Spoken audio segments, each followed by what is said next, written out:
Amigos, bienvenidos a una emisión más de Historias detrás del deporte, en donde platicaremos de la participación de la selección mexicana y un poco del contexto de lo que sucedía en el mundo para poder entender que el fútbol siempre está ligado a diferentes acontecimientos, tanto culturales, sociales, políticos, que van marcando de una u otra manera a la sociedad. Y es por ello que me gustaría que platiquemos para iniciar este episodio del Mundial de Brasil 1950. Bueno, pues México no pudo participar en la Copa del Mundo de Italia 1934, como lo habíamos platicado previamente, luego de que sorpresivamente en aquel entonces cayó en la clasificación norteamericana contra el rival del norte, contra Estados Unidos, y se quedó sin su primer mundial, al menos después de haber participado en 1930. Y 4 años después, más adelante en Francia 1938, pues bueno, se terminó retirando la selección mexicana junto a El Salvador, a la Guyana neerlandesa, junto a varias selecciones por hacer un boicot en contra del mundial, ya que no se había respetado llevarlo primero a Sudamérica, luego a Europa y regresar a Sudamérica. Y bueno, Argentina fue el que desató toda esta polémica, dando la clasificación automáticamente en ese entonces a Cuba, que fue la única ocasión en donde estuvo presente en una Copa del Mundo. Pero bueno, los siguientes 12 años, la Copa del Mundo estuvo detenida.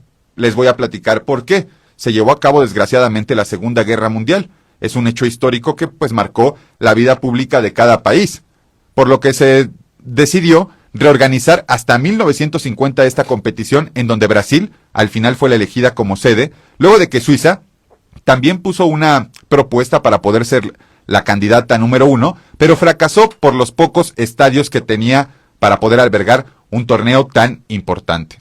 En el país amazónico, en el mundo, seguían pasando cosas, y una de ellas era en el país amazónico, en donde Getúlio Vargas era electo presidente de Brasil y daba inicio a su segundo mandato al frente del país. Ya empezábamos a hablar o a ver una pequeña dictadura que más adelante se consolidaría. En la Unión Soviética se establece la pena de muerte, un tema importante, ya que los soviéticos en ese momento estaban en contra de todo este tipo de pensamientos. Mientras esto sucedía en ese lado del mundo, en Corea comenzó la guerra, la cual terminó por dividir al país entre Corea del Norte, apoyada por el bloque hoy soviético o Rusia, y Corea del Sur, liderada en aquel entonces y hasta ahora por los Estados Unidos de América. Pero eso no era todo. Por ejemplo, en Libia, país del norte de África, se lograba independizar de Italia. Mientras tanto, en la Ciudad del Vaticano, pasaban cosas importantes, y es que déjame contarte que el Papa Pío XII declaró el dogma de la Asunción de María. Y con esto, pues bueno, obviamente hay que adentrarnos más a la Copa del Mundo. Llegó el segundo mundial para nuestro país, pues ya habíamos faltado a Italia y a Francia 1934 y 38 respectivamente, por lo que era una nueva oportunidad para mostrarse ante el mundo. Para poder asistir al torneo, se jugó el segundo torneo de naciones realizado en Norteamérica, organizado por la NAFC, que fue en aquel entonces, además, el torneo clasificatorio para la Copa Mundial de Brasil 1950. El certamen se llevó a cabo en la Ciudad de México, algo poco común en esta época, y se jugó en septiembre de 1949. La selección local, que fue la selección mexicana, se coronó campeona al ganar sus 4 partidos clasificatorios para la Copa Mundial junto a Estados Unidos. No tuvimos problema para vencer 6-0 y 6-2 a los americanos, además de ganarle 2-0 y 3-1 a los cubanos. Con un plantel con jugadores que ya empezaban a ser reconocidos y que son nombres que marcaron la historia de nuestro deporte, como Antonio La Tota Carvajal, portero que estuvo en 5 Copas del Mundo, el primero en lograrlo dentro de la competición; Horacio Casarín, un delantero del Atlante, joven, que ya empezaba a mostrar cosas interesantes para esta selección; y José Luis Borbolla, además de ser dirigidos por Octavio Vial, quien fue figura de Club América y se retiró apenas un año antes, en 1949, para ser entrenador de las Águilas y luego de la Selección Nacional de México.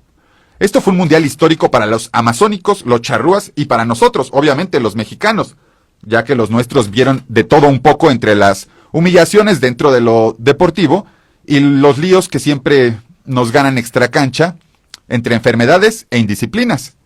A inicios del torneo se ventiló la información de que 16 jugadores tenían anemia, ¿puedes creerlo? No podrías presentarte a una competición de alto ritmo o de alta exigencia con 16 jugadores enfermos y más de anemia. Y al llegar a Brasil no pudieron trabajar, ya que no había canchas para entrenar. Pero bueno, vamos a regresar a Brasil 1950. El sitio dejado por el abandonado de la Liga por parte de Moctezuma, la Liga Mexicana veía cómo el Moctezuma de Orizaba, el Asturias y el España se retiraban de esta liga. Recordarte que la Liga Mexicana se profesionaliza en 1943. Con esto ya estamos hablando de 7 años en donde la liga se mantenía activa y evidentemente pues muchas personas podrían querer tener un equipo dentro de ella. Pero bueno, a raíz de la salida de estos 3 grandes equipos como lo fue Moctezuma de Orizaba, el Asturias y el España, fue ocupado por la reaparición de uno de los conjuntos más exitosos en la historia del circuito, como lo son los Rayos del Necaxa. También a partir de esta temporada se dio paso al descenso. Fue cuando llegó por primera vez el descenso a nuestro país, aunque ahora no lo vemos aplicado. Una vez creada la segunda división, el equipo de San Sebastián fue el primero en caer a segunda liga profesional y en donde tuvieron que desarrollarse para poder intentar subir a la primera de la Liga Mexicana. Algo histórico que muchos tendrán muy marcado porque acaba de romperse esa maldición es lo que sucedió con Atlas. Es correcto, los zorros consiguieron el campeonato por la inercia de obtener la copa la temporada anterior. Guiados por Eduardo El Che Baldaita, los entonces Margaritas dieron una muestra de talento juvenil, reforzados con elementos como Adalberto el Dumbo López, que era un gran jugador de León y que pasa después a los rojinegros, y el tico, el costarricense Edwin Cubero, que ayudaron a obtener la corona en 1951. Y ojo aquí, que por eso la barra del Atlas se llama la 51, porque fue el último año donde habían logrado un campeonato hasta lo que acaban de lograr hace un par de años. Cuando en el juego Atlas contra Guadalajara, que fue disputado en el legendario Parque Oblatos, los rojinegros vencieron 1-0 para oficializar con 30 unidades el campeonato. Ganaron gracias a los puntos y así con esto la academia obtuvo su primer título de liga en primera división. Desgraciadamente pasaron más de 70 años para que pudieran lograr su segundo campeonato y curiosamente lograron el bicampeonato. Pero hablando de la Copa del Mundo, quiero contarte que en homenaje a los 25 años de presidencia de Jules Rimet, el trofeo de campeones fue renombrado. Antes solamente se le llamaba Copa del Mundo y se le cambió el nombre por Copa Jules Rimet. Las sucesivas retiradas provocaron que solo participaran 13 países. Veníamos del conflicto de la guerra y entonces se inscribieron 6 europeos y 7 americanos. Destacaron especialmente el regreso de Uruguay, una selección que había sido campeona en 1934, pero que no se había presentado en los mundiales del 34 ni del 38. Ausente en esos mundiales porque evidentemente no se sentía cómodo con lo que estaba organizando la FIFA. Y también se vino el debut más esperado de todos en este deporte, ya que los ingleses, pese a ser los reyes de este deporte, no estaban inscritos a la FIFA por problemas que tenían internamente. Y bueno, Inglaterra pudo debutar en esta Copa del Mundo representando a las federaciones británicas que reingresaron a la FIFA. Contarles un pequeño dato curioso, en ese entonces varias selecciones regresaron, como en este caso Inglaterra, y Escocia dijo que asistiría a la Copa del Mundo solo en caso de ganar este cuadrangular que jugaron allá en el Reino Unido. Evidentemente no se lo llevó Escocia y al final los ingleses o el conjunto de Inglaterra de la Rosa terminaron asistiendo a esta Copa del Mundo. Debido a su formato de competición, usado solo en esta edición, la Copa del Mundo de 1950 fue la única en la que no se celebró una final. Aquí como tal no hubo un partido definitorio para saber quién era el ganador de este torneo. Pero curiosamente toda la combinación se fue dando para que así sucediera. En la fase preliminar los 13 participantes se dividían en 4 grupos para que se enfrentaran todos contra todos en una sola ocasión. Los ganadores de cada grupo, o sea sería uno de cada grupo el que pasaría, se tendrían que enfrentar también entre ellos en una especie de liguilla, lo que hoy conocemos como una liguilla. Y bueno, pues evidentemente fue algo que le dejó un poquito más de negocio a la Federación Internacional de Fútbol Asociación y lo adoptaron como algo para los siguientes mundiales. El balón oficial de aquel entonces ya tenía nombre, se llamaba Duplo T, porque en el 30, en el 34 y en el 38 cada selección tendría que llevar su balón para poder jugar entre sí. Pues bueno, vamos a seguir platicando de qué es lo que pasaba, porque fue el primer mundial del mexicano Antonio La Tota Carvajal. Destacan nombres del exjugador del Real Madrid mexicano, José Luis Borbolla, y jugadores como José Antonio Roca y el buen Horacio Casarín. Un dato curioso que muy pocos conocen es que México no se caracteriza por jugar de verde, pese a que los colores de la bandera es el verde, blanco y rojo. Pues bueno, en aquel entonces se estilaba una vestimenta diferente.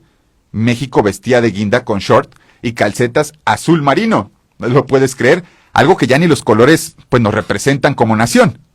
El jersey ya era de manga corta y se mantenía obviamente el estilo del cuello, que era algo muy marcado en la época. Casi todas las selecciones traen un tipo de cuello polo, por llamarlo de alguna manera, y así es como se jugaba. No obstante, a los nuestros les tocaba nuevamente, ya en la Copa del Mundo, abrir el Mundial, y no solo eso, frente al anfitrión, y en el que fue la inauguración del Maracaná, o sea, una losa impresionante. El resultado fue una goleada de 4-0 a manos de los brasileños Ademir en 2 ocasiones, Jair y Baltazar. El poco entrenamiento al final evidentemente les iba a pasar factura a los jugadores mexicanos. Tras esta goleada se esperaba un mejor duelo contra Yugoslavia, pero esta goliza desboronó prácticamente todo tipo de esperanzas para avanzar a la siguiente ronda. Ahora el marcador fue de 4-1, y con ello llegó, pues obviamente de muy mala manera, al seno tricolor. México se despidió con derrota ante Suiza 2-1, de nuevo en Porto Alegre. Ahí los anotadores fueron René Bader, Charles Antenen, y para México el anotador fue Horacio Casarín al minuto 89 para hacer un poquito más decorosa la derrota.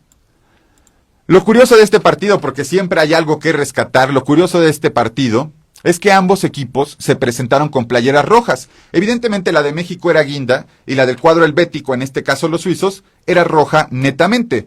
Pero para el árbitro iba a ser muy difícil poder distinguir a un jugador a otro, o los mismos jugadores podrían equivocarse dentro del campo, ya que no tendrían una indumentaria diferente a la de los demás.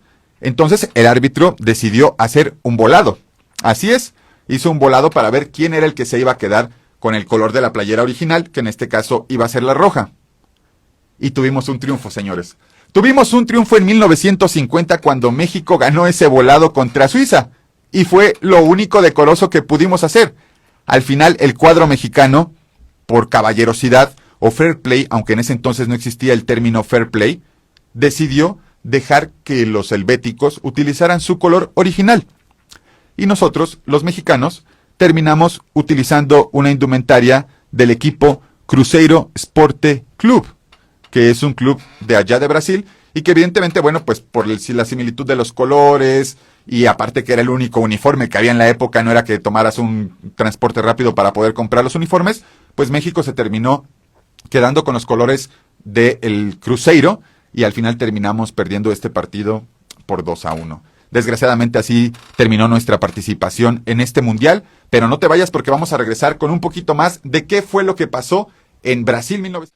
Pues bueno, vamos a platicar un poco de qué es lo que estaba pasando en el mundo, porque el mundo no se detiene, aunque la Copa del Mundo se tenga que jugar, evidentemente el mundo sigue girando y hay cuestiones políticas, sociales, culturales, que van afectando o beneficiando de una u otra manera a esta disciplina. Pues bueno, déjame platicarte que el Reino Unido, en aquel entonces, en 1950, se dio el lujo de reconocer a la República Popular China, y como respuesta, se empezaron las relaciones diplomáticas entre las partes, que fueron el gran Stalin, que lo deben de conocer, y si no lo conocen vamos a platicar más adelante de él, y el líder de aquella República Popular China, Mao Zedong. Firmaron en Moscú un pacto de amistad entre China y la Unión Soviética. Mientras esto se sucedía en la parte norte de Europa, en España se fundó la empresa de coches que hoy la conocemos mundialmente, SEAT. Probablemente tú puedas venir escuchando este podcast en un SEAT, y te estoy contando que SEAT se fundó en 1950 en España, una marca ibérica. Y también se tendría que hablar del deporte. ¿Por qué? Porque como el Mundial se estaba celebrando, también empezaban otras disciplinas a querer ver cómo podían acercar a la gente a las mismas. Y en aquel entonces se celebró el primer gran premio de la historia de la Fórmula 1. Hoy vemos a un mexicano como Checo Pérez y nos da muchísimo gusto que esté ahí. Y evidentemente, pues bueno, es bueno acercarnos a esta parte del conocimiento en donde sabemos que la primera carrera de la Fórmula 1, el primer gran premio de la Fórmula 1, se dio en 1950. En la Ciudad del Vaticano también había movimientos. ¿Por qué? Porque el Papa Pío XII aprobó el Opus Dei. ¿Lo conoces? Y en México se fundó el famoso club de fútbol, el Querétaro Fútbol Club, los conocidos Gallos Blancos del Querétaro. Increíble lo que estaba sucediendo en el mundo, ¿no? Pero eso no hacía que detuviéramos lo que estaba pasando con la Copa del Mundo y con el fútbol, porque México era blanco de críticas debido al papelón que nos habíamos aventado. En el grupo existía mucha indisciplina, como se los dije, hubo unos enfermos y muchos otros que terminaron en la fiesta. El cuerpo médico no sabía si atender crudas o lesiones, porque existían de las dos, y la Federación Mexicana de Fútbol tomó cartas en el asunto y suspendió a uno de los jugadores, Gregorio Gómez, por 6 meses tras las indisciplinas cometidas en el Mundial. Regresando a la Copa del Mundo, te platico que la ronda final se jugó en Río de Janeiro y en Sao Paulo. Evidentemente, una de las ciudades más futboleras o pamboleras dentro de ese país, que es un país que nace y vive el fútbol de manera especial. Al final del camino, por la mínima, Brasil terminó ganando 7-1 a Suiza, con 4 anotaciones de Ademir, y en la segunda fecha la selección local volvió a ganar, pero esta vez 6-1 ante España, en el Percambú. Uruguay le ganaba a Suecia por 3-2. Provocaba que ambas selecciones, tanto Brasil como Uruguay, en la fase final donde solo calificaron 4, que fueron Brasil, España, Uruguay y Suiza, estos equipos que se clasificaron tuvieron la oportunidad de jugar entre sí para definir quién era el campeón. El que más puntos tuviera era el que podría levantar la Copa del Mundo, en aquel entonces llamada Jules Rimet. Pero ¿qué fue lo que pasó en el último partido? Brasil llegaba con sus partidos ganados y por goleada contundente, mientras Uruguay pues no había tenido tan buenas participaciones y necesitaba ganar el partido final contra la Canariña para poder consagrarse campeones de ese trofeo tan importante. La situación es que no se dio así. El partido definitorio, donde se tendrían que enfrentar ambas selecciones, se dio el 16 de julio entre Uruguay y Brasil. Con un empate, la selección local era campeona. No necesitaba ni siquiera ganar, solamente no perder. El partido fue, pues, bastante movido. Por eso se le llamó como el Maracanazo. El ambiente al principio era de fiesta. Imagínate que estás en Brasil, una de las ciudades más importantes en el ámbito futbolístico, todos esperando obviamente el triunfo de esta gran selección, y al final, ¿qué fue lo que sucedió? Brasil perdió la oportunidad de poder ser campeona del mundo por primera vez en su historia. Uruguay lo había hecho en 1930 y por primera vez habíamos tenido una selección bicampeona. En el 34 y en el 38, los azzurri, los italianos, habían logrado levantar este trofeo. Pues los brasileños, prácticamente amos del balón, como ellos lo hacen o lo expresan normalmente, no podían coincidir no ganar la Copa del Mundo en su casa. Era algo, hasta cierto punto, lógico. Pero bueno, el delantero Friaca, como todos lo tenían pensado, puso arriba a los locales al minuto 47, lo cual obviamente estalló el júbilo de la afición brasileña. Todos estaban vueltos locos, era una felicidad impresionante. Pero no sé si les ha pasado que cuando ves un partido de fútbol y apenas el marcador va 1-0, empiezas a dudar, porque dices, bueno, tienen el control del partido, pero hay dos opciones: o meten el segundo o en una descolgada los pueden empatar. Y eso fue lo que sucedió aquí. Al minuto 66, Schiaffino fue el encargado de meter el gol del empate. Con esto, evidentemente, al minuto 66, faltando 24 minutos para que terminara el tiempo regular, el estadio Maracaná era un cementerio literalmente.